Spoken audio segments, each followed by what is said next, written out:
La CSRD concerne toutes les entreprises cotées sur les marchés réglementés européens, à l'exception des micro-entreprises, et concerne les grandes entreprises européennes non cotées.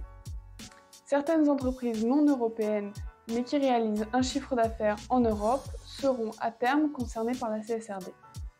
Attention, la mise en vigueur ne concerne pas tout de suite toutes les entreprises, elle est progressive. La CSRD s'applique donc à différentes catégories d'entreprises selon un calendrier d'entrée en vigueur échelonné. Les premières sociétés concernées sont les sociétés qui étaient déjà soumises à la NFRD, en vigueur depuis 2014.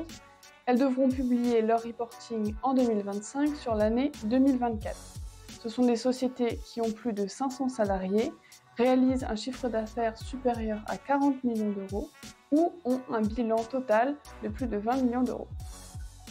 Ensuite, les sociétés de plus de 250 salariés, réalisant un chiffre d'affaires supérieur à 50 millions d'euros ou ayant un total de bilan supérieur à 25 millions d'euros, seront concernées. Elles devront publier leur reporting en 2026 sur l'année 2025. La troisième catégorie de sociétés concernées sont les PME cotées en bourse, à l'exception des micro-entreprises. Elles devront publier leur reporting en 2027 sur l'année 2026.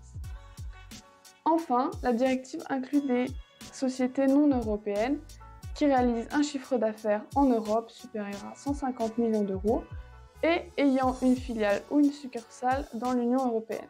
Elles devront publier leur reporting en 2029 sur l'année 2028.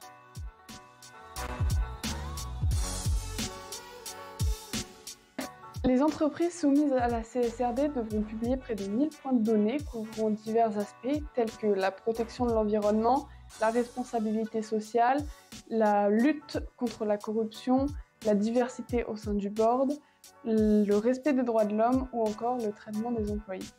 Parmi ces données figurent les émissions de gaz à effet de serre de l'entreprise, y compris les scopes 1, 2 et 3, leur plan de transition énergétique ou encore leurs revenus tirés d'énergie fossile.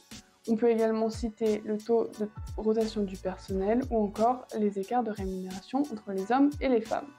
Cette directive représente un espoir pour les agences de notation et les sociétés de gestion qui anticipent une simplification dans leur recherche d'informations nécessaire à l'évaluation ESG des émetteurs de titres.